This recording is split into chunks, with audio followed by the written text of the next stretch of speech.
Hi, I'm Robin Brannan. I'm a licensed clinical marriage and family therapist and the owner and director of Better Together Family Therapy in Kensington. We provide neurodiversity affirming and LGBTQIA plus affirming care for kids, adults, teens, and families, including couples work. And I am hanging out today with Beth Charbonneau, who's an anxiety therapist that we love to chat with, and we're just going to chat with each other about anxiety. Beth, do you want to introduce yourself? Sure. My name is Beth Charbonneau, and I am a therapist in College Park, Maryland. I see folks in my office here and online in Maryland. I specialize in anxiety disorders. I see all the worriers, overthinkers, ruminators, all that good stuff. And I'm excited to chat with my good friend Robin, who I know is a colleague and a friend and a fellow parent. Awesome. It's so much fun when we can get together as therapists and just talk about how we see things and do the deep thinking that we do on a regular basis anyway, but do it with each other, Absolutely. right? Absolutely. Love There's no that so end of much. things we could chat about with anxiety. It shows up so much. I don't know if it shows up so much in your place, but it's all the time over here.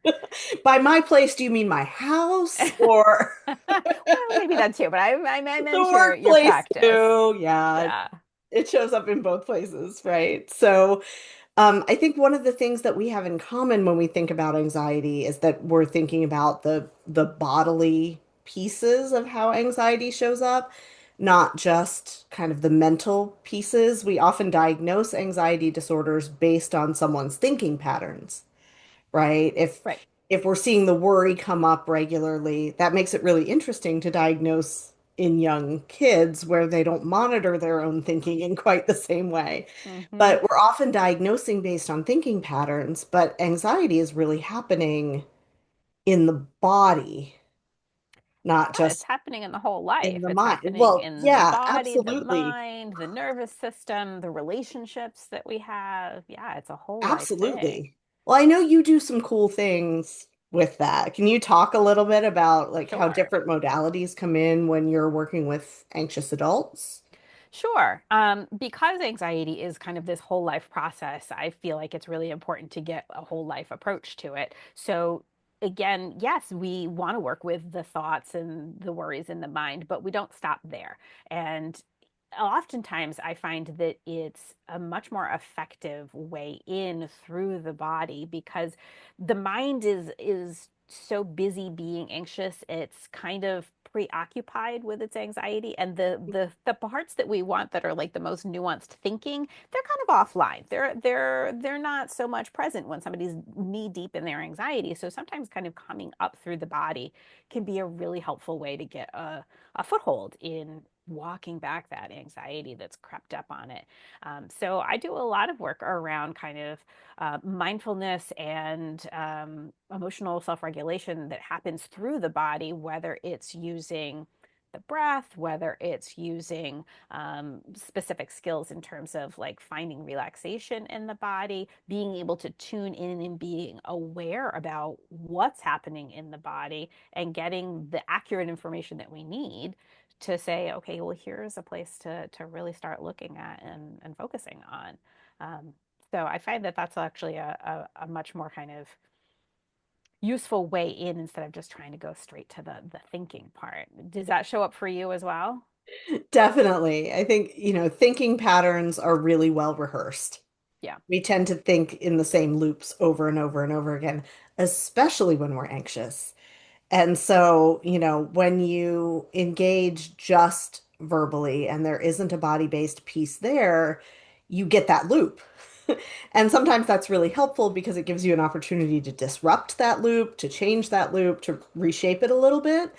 But a lot of times we find that we have to do exactly what you're talking about. We have to find, first, especially with our neurodivergent clients, we have to figure out whether their interoception is there, that So, sense of internal body process.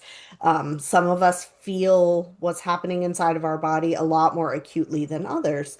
And sometimes when you're someone who feels it very intensely, you learn to shut it off for your own self-protection. And so there's a block there between what the body is doing and what you notice the body is doing. So sometimes we have an extra step of sort of breaking down that block and helping somebody to feel a little bit at a time and then go back to where they feel safe and a little bit and go back to where they feel safe. Yeah. Um, Other times we have folks that really don't have great interoception in the first place. That sense of self is not, or that sense of internal body process really, because sense of self can be a whole lot of things. Um, is not as strong, it's not as clear, it's not something that that person is attuned to. And sometimes we have to build that connection, even to just noticing, when you move your finger, just feel that, right? What does that feel like? Sometimes we have to start really at that basic level and work up to being able to sense our own breathing and our own heart rate and some of the things that we might do as a foundation to mindfulness activities, right? So Yeah. for us, there's often an extra step there just because we are working so much with a neurodivergent population and folks have a very particular relationship to their body sensations.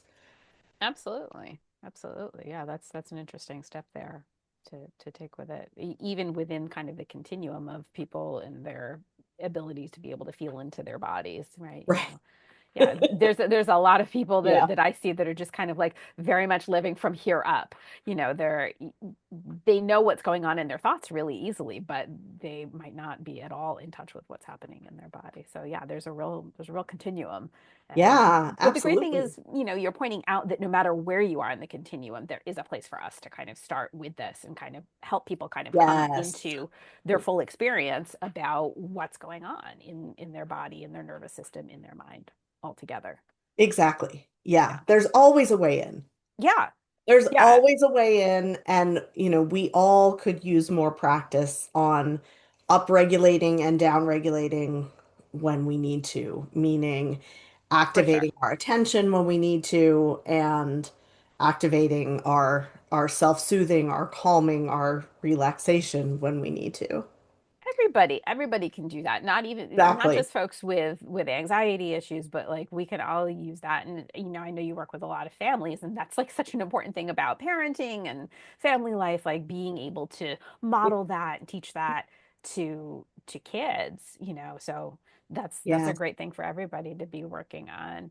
I know oftentimes when I'm Mhm. working with anxious adults who are parents, they are concerned about, you know, making sure that they don't want to pass on their anxious habits to their kids. They want to kind of be able to do right by them by kind of modeling what they're learning. And what I find really interesting is though, even though they want that, sometimes they're hesitant to really bring it into family life, you know, in terms of really showing what it looks like to do some emotional self-regulation when you are starting to feel off. And it's one of those things that, you know, Mhm. we talk about being like a real gift to your kids, whether your kids are more on the anxious side or not on the anxious side, you know, being able to like fully model and show like, hey, like I'm feeling kind of a little bit jittery right now. I think I'm going to take some really nice, slow, deep breaths and just kind of Mhm. imagine that, you know, I'm right by a beautiful waterfall with the sunlight on me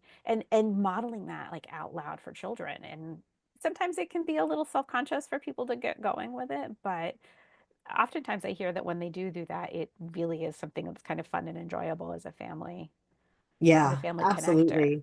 And I know Slowing that, down enough to yeah, do that as a family can be really hard to do. But, really, yeah, parenting itself is a bringer of for anxiety sure. into a system, right? I mean, you have this person who you love so deeply and you're fully devoted to caring for and For giving sure. the best life possible, and you have very little control over their experience. No, and And of course you so, want the best for them, and it can, yeah, bring up all yeah. kinds of things. It brings a lot of anxiety. I think Yeah, even parents who don't experience anxiety in other contexts right. absolutely experience anxiety when it comes to parenting, Yes, right? And totally normal. sometimes that need to protect Yeah, gets a little bit too big. It yeah, gets a little bit hard to trust yeah, that our kids can handle something on their own, right? Absolutely. And when that starts to happen and family life starts to get shaped around that anxiety, we start to do or not do things or build in extra time because we know that someone is anxious about something in Right. the family. We have an approach that we use to reverse that called space, supportive Yeah, I want to hear parenting more for about anxious space. childhood emotions. Yeah. Yeah, space is amazing. It is an evidence-based practice for treating child anxiety. But the really cool thing about it is that you're treating child anxiety in the family system, not within the individual child. And so that appeals to me as a family therapist, right? Everything I Yeah. do is systemic. My lens is systemic, even if I only have one person in front of me. Um, but what space does is teach parents a very specific way of responding to their child's anxiety that decreases the child's anxiety over time. And the way that it decreases the child's anxiety over time is by building the child's awareness that they can handle feeling uncomfortable, that it's okay. Absolutely, it's scary to go into a new classroom. It's scary to go into a new activity. There are many, many moments where you're going to feel that level of anxiety that isn't pathological, right? It isn't clinical anxiety. It's the anxiety we all feel in a difficult situation. But oftentimes, when kids are experiencing a clinical level of anxiety, it's hard for them to tell the difference. And so it starts to feel like all situations are unsafe. Yeah. And so building that understanding within the child that they can handle feeling uncomfortable. They can still do things when they feel uncomfortable. And Yeah. then they see themselves do that, and that builds their confidence over time. What's challenging about doing it that way is parents have to trust that what they're doing is going to have an impact over time, right? It's not an Right. instantaneous thing where, we have all these behavioral approaches that we take, sticker charts and Yeah. timeouts and things like that, that you expect to see instant results Right. from, right? You expect to change immediately from that. Space is not that. You I don't would get the imagine, change the minute you do it. You and you I would have to imagine part invest of in it over time, and you that's do. a hard thing to do. It is. And I would imagine that part of the investment is that the parents also have to like hold on to their own worries and anxieties or their own reactions Yeah. better because if you're not kind of giving into an avoidance, like, oh, we don't have to go do that, the child might not be really happy about that. They might be even more activated, which means the parent then has to kind of hold on to what happens within them when their child is Mhm. activated or upset or having a meltdown, right? So Yes. it sounds like that's part of this too, is, like it's not just about kind of dealing with the pitfall of avoidance on the child's side, but also the parents as well. Yes, absolutely. Absolutely. And that's where it really makes a difference for everybody in the family, right? It's Yeah. technically not treating anxiety in the parent, but the parent is having to respond differently to their own anxiety. When your child is screaming, I can't do Yeah. this, Yeah. you want to believe them and rescue them from that situation. What they're really screaming is, I don't believe I can do this. Yeah. And then as the parent, you have to demonstrate that you do believe that Well, they and can do again, it. And going that's really beyond tough to do in that moment. it is, but it again goes beyond the thinking thing, because a parent can say, oh, I do believe in my child. But if their nervous system is firing in a way that says, like, no, no, no, no, no, no, no, no, no, like that's a different story. It's not just about Right. also kind of having that thought of like, oh, I believe my kid can do this. It's also being able to inhabit a nervous system that says, like, we can manage this, Yes. right? Yes, because your child is not just getting signals from your words, your child is Right. getting signals from your body. Right. Yes. Right. Yeah. Yeah. Yeah. And a lot of the work in space is around handling that from the beginning so that Yeah. when you're starting to implement things with your child, you have a really clear plan and you know how you're going to handle it when things come up within you, right? There's a lot of planning on the front end Yeah. to implement very carefully and methodically. I bet it's really helpful to feel like there is a structure there that kind of like a container that holds this Yeah. process that says like, okay, we get that this is a real thing, and here's a structure, here's a container that can hold it and allow Yeah, you to work within it and find a better way forward. absolutely. Absolutely. And I think, one of the lovely things about space is that you're targeting a specific situation when you go through it, at least when you go through it for the first time, because once you learn it as a parent, you can repeat it with all kinds of other situations. Um, but you're targeting one particular, what's called accommodation, which is different than the accommodations you'd have on an IEP, right? Right. Accommodation is when the family changes behavior in response to child anxiety. Yeah. The family changes the whole system's behavior. Um, and so you're targeting one specific accommodation that you're making, and you're changing that one specific accommodation.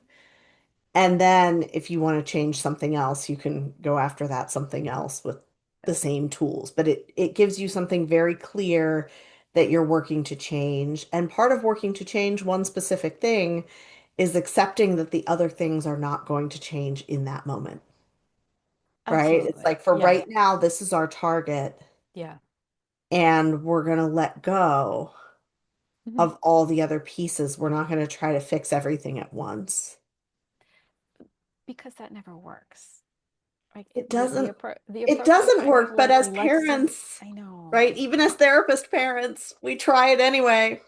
I know. And it's not even just in parenting. Like, like there's this tendency to kind of want to do like the whole full life makeover, right? Like, I'm gonna get up every morning and I'm gonna like make sure I do my meditation and then I'm gonna go for the run and then I'm gonna right like right that I'm also going to drink enough water and I'm going to right. get all my work done and Right. yeah.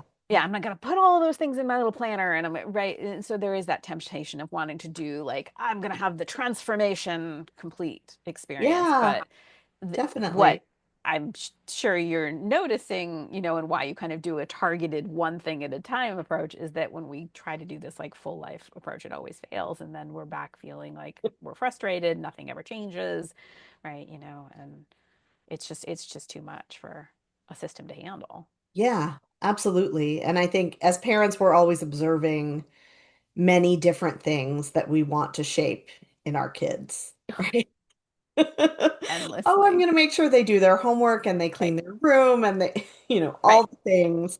We see all the things Yeah. every day, and it's very hard not to intervene in all the things. Yeah. Yeah, I think we're learning a life lesson probably in that, both of us right now, because we both have college freshmen who have come home for the summer, and now we have Yeah. to figure out how to be less involved, Right. even though they're back here, right? It's a Right. journey for us too. Every single day. But it's great because it gives us, ways of being able to, you know, work on a lot of the things that we work on with our clients in our own lives in real time. And to, it's kind of one of the Yeah. worst things about being a therapist. You can't be like, well, I don't know what to. I'm like, no, I know what to do. I just don't know. Maybe I just don't want to. Yes. Yeah. Absolutely. Yeah. Okay. What else? What else should we talk about here when it comes to anxiety in adults and some of those parallels that come up in families? You know, one of the things that I think is so great about probably working with kids is that you're often in the action piece. You know that you have to do things differently, right? I think one of the challenges in trying to get a little bit of this concept across to adults is sometimes there's this idea among the adults I work with that like if they just kind of understand something in a certain way, it's going to change. Right. And so it's kind of like the insight piece of it. And insight is so important, like understanding why this kind of comes up for you, what about it bothers you, like what's going on about it. Like it's all really important. But I think that there can be among a lot of the adults that I work with, some surprise around the idea of like, oh yes, but now we have to have the action piece. Like we have to do things differently, right? So, insight without action does not lead to change.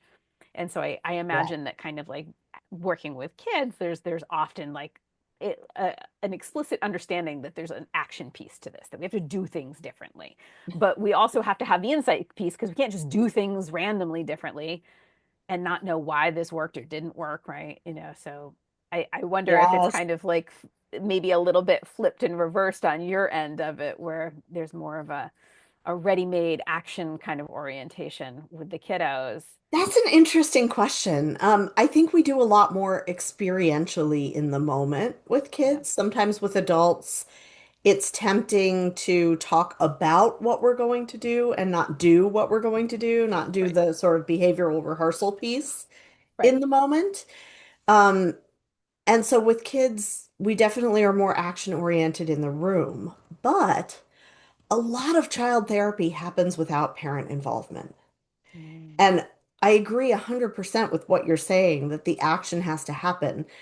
But that 6 or 7 year old is not going to go home and take those actions on a daily basis for a right. week Yeah, without somebody else monitoring and supporting that, yeah, right? That's a huge piece of why we need, want, expect parent involvement in child therapy. Because if you don't know what your child is working on, you can't support it. And if you can't yeah. support it, it's not going to happen, at least not at the pace that you want it to happen. We don't No, want to have to wait for development in order to kind of take a step forward, right? So the of parent course. piece is so important Yeah. there. And I think, as a family therapist, it's really clear to me that there are ways to balance a child's confidentiality and privacy Hmm. when they're sharing things in the therapy room without their parent present, and then parent is Hmm. present for some of it.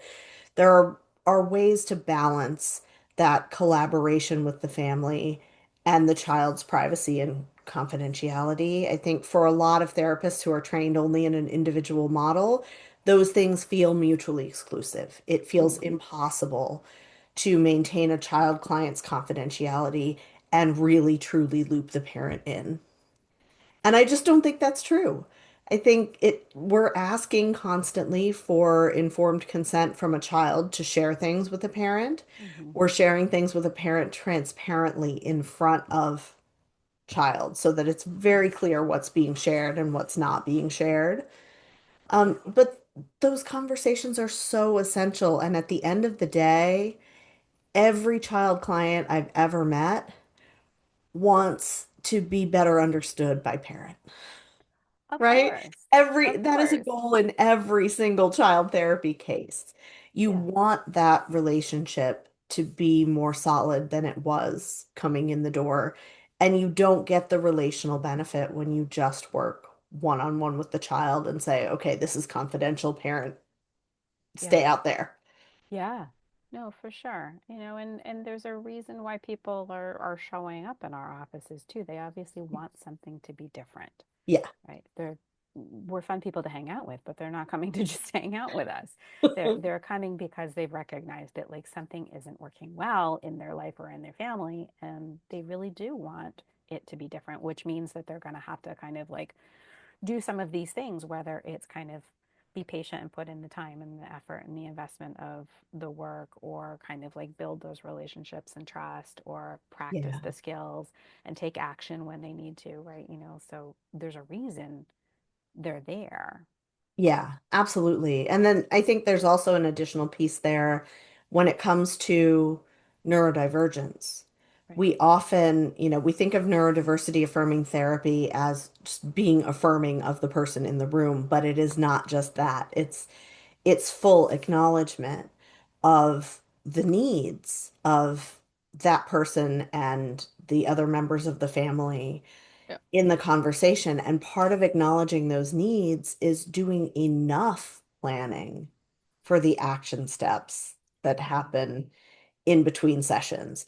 Intention is not enough to create action. Yeah. It has to be very clearly mapped out. How is this going to happen? How's everybody going to support this happening? Yeah. When is it going to happen? Can we put it on the calendar? Can we set the reminders? Can we do all the things that are going to set you up to be able Yeah. to take action in your real world day-to-day context so that you don't come back to therapy next week feeling like you've failed in some way? Yeah. Because if we walk out of the room with intention and we come back to the room the next week not having met that intention, that feels like failure. Even though there are legitimate reasons for it, Hmm. it feels like failure. And the last thing we want to do with our neurodivergent clients is have them have repeated experiences of failure, Yeah. right? They're No, it's already for sure. feeling like they're failing in certain areas, and we can't be piling on that. So we have to be able to do that planning piece, providing that scaffolding, providing that support. That's where we use the word accommodation as something that we Right. want to add rather than subtract, right?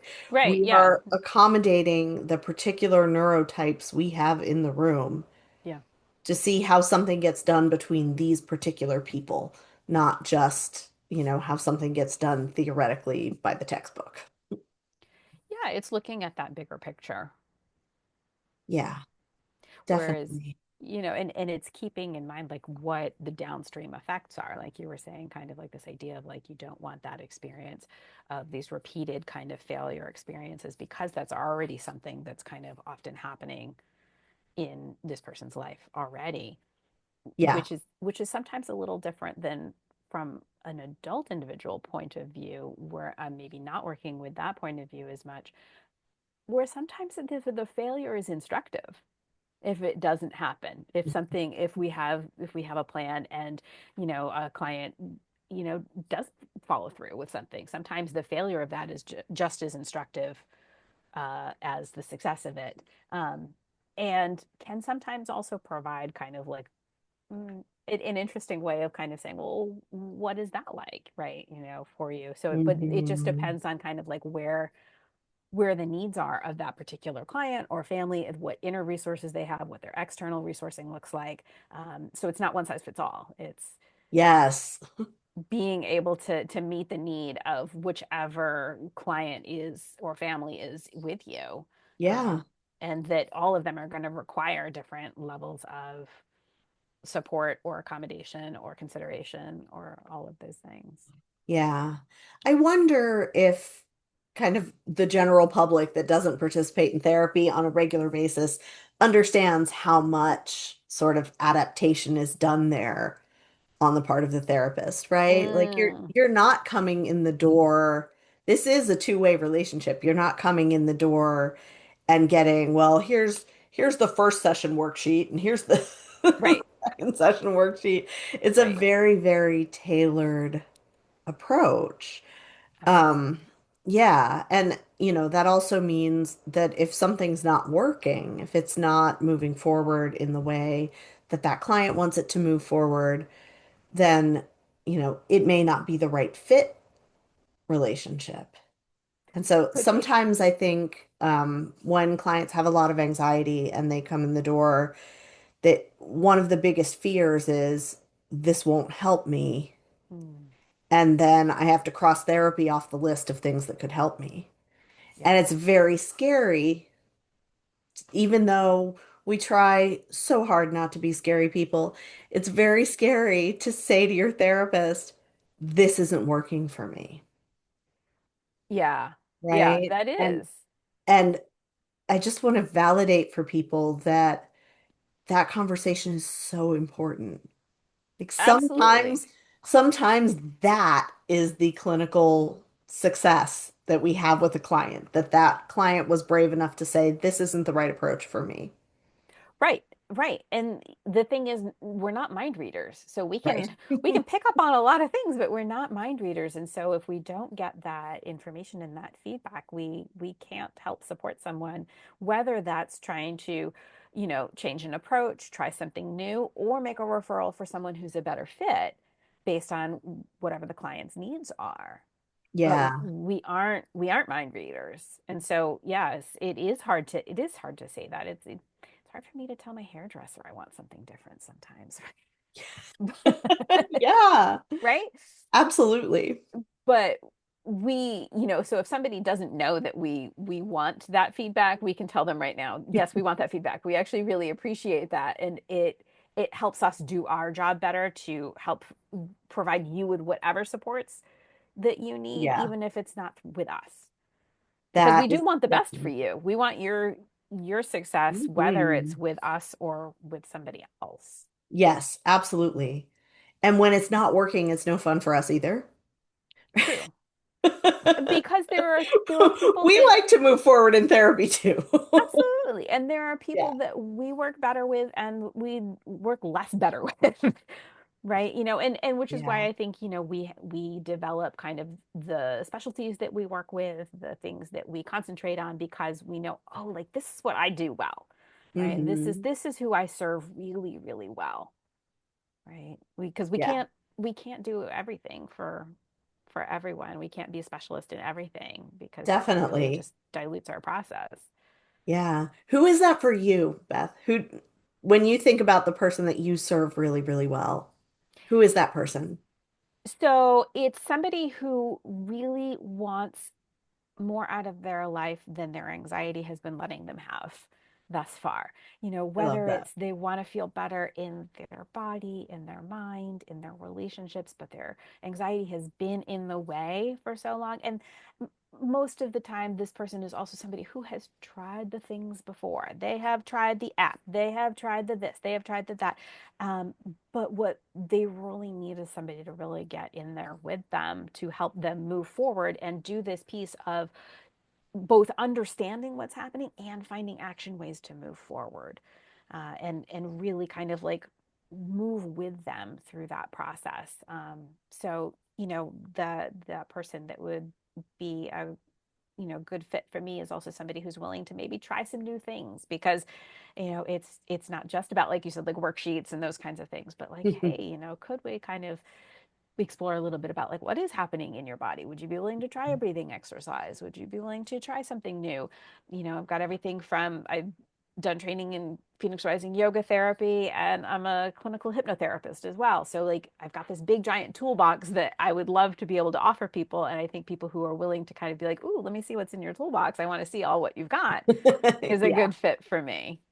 Oh What my about gosh, I love you? that. I love Who's that curiosity element yeah. in there. Like, let me see what's in the toolbox. I'm just picturing this enormous, It's big, huge. I clunky can't pick it up. toolbox It's so coming. big. It's so big.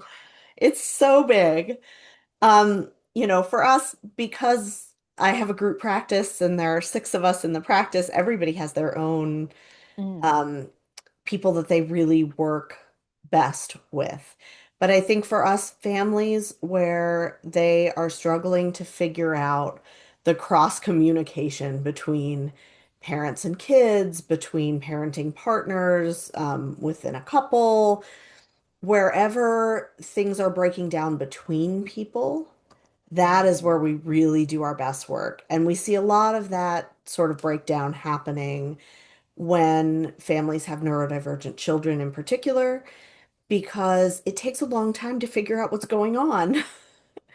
And Yeah. so parents and kids misunderstand each other and misunderstand each other and misunderstand each other for typically a period of years before they finally get some understanding of, oh, this is why this piece isn't working for us the way the book said it would work, right? Mhm, mhm. And so families who are at that point of figuring out, oh, we've been not getting each other, and now we really want to get each other.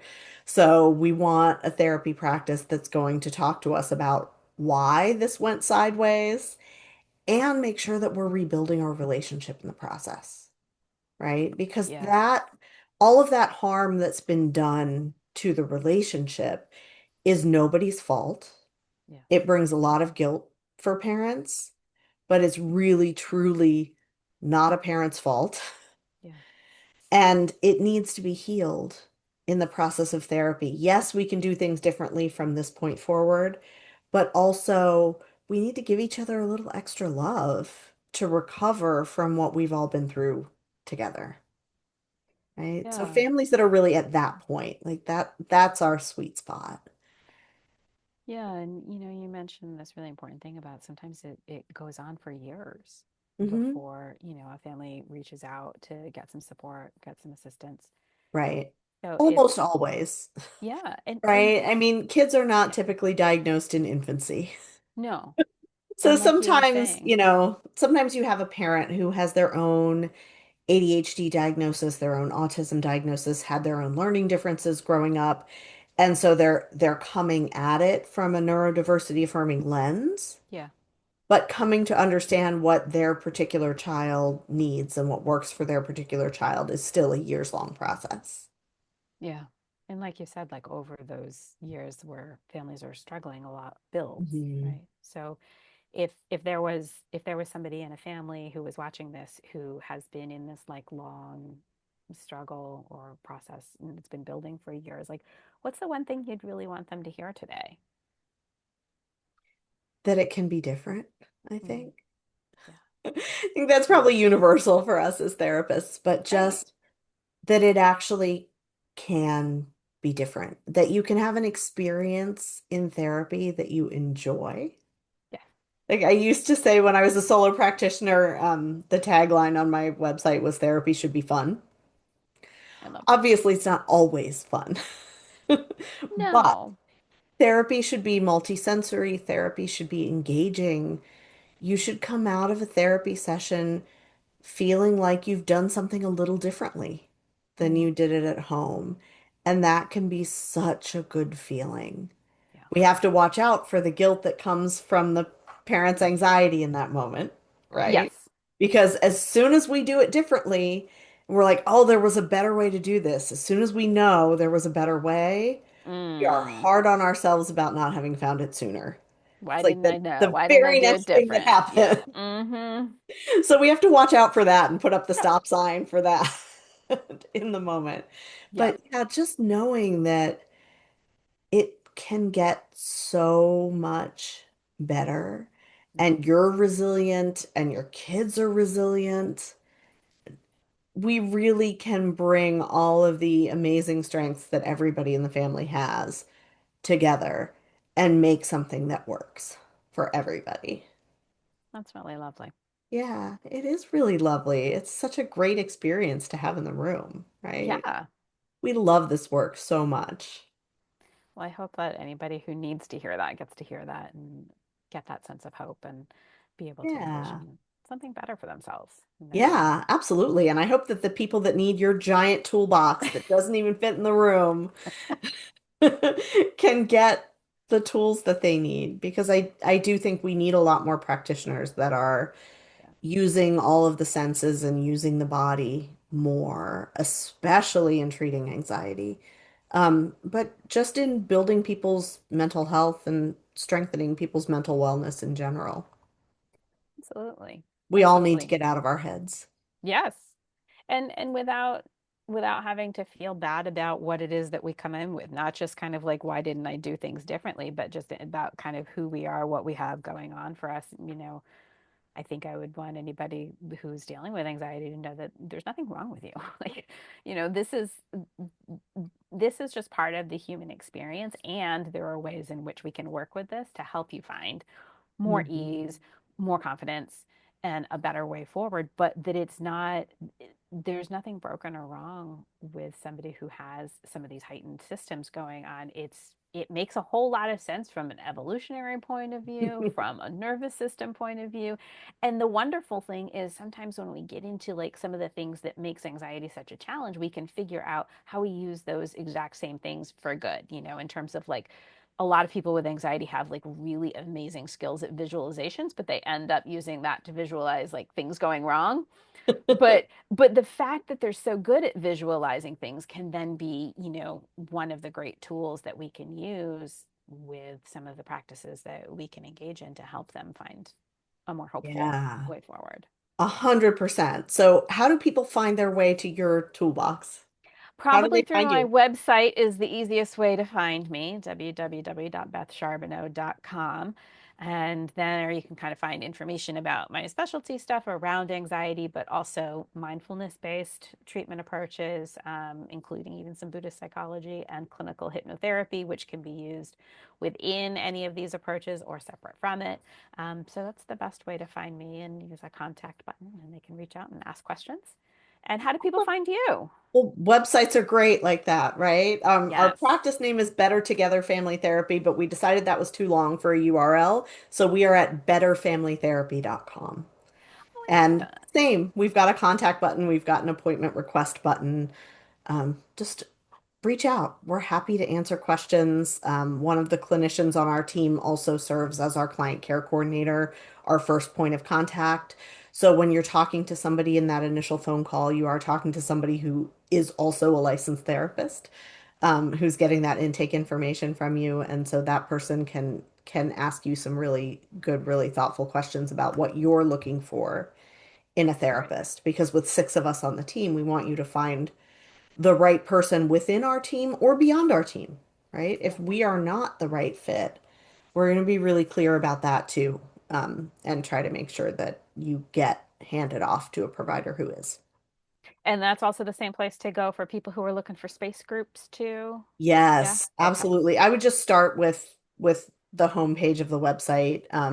We've got a blog about space that's kind of pinned at the bottom. There's a space page in the menu at the top. So when we're running space groups, they're there. We are actually currently recruiting for our summer 2026 cohort. This is going to get dated really fast, but um, we have a June 2026 and a July 2026 group coming up. And the way that we start out the group process is we do a free intro to space workshop that everybody who's going to participate in the group comes to, but then anybody else can also come to that free intro Cool. workshop so that you get all the information. That's actually happening next week. That's happening on May 21st at 6:30 on Zoom. So you can register for that on the website as well and just come to the intro workshop, learn kind of the basics of the space approach, what it is, who it's for, decide if it feels like it's something that your family wants to take on right now or not. We do space one-to-one also. So if you wanted to do the space approach individually and just come in and meet with a therapist yourself, if group is not your thing, you can absolutely do that. But we usually, in our groups, we usually have 3 to 6 families in a group. So Great. it's a very small group environment that are learning space together.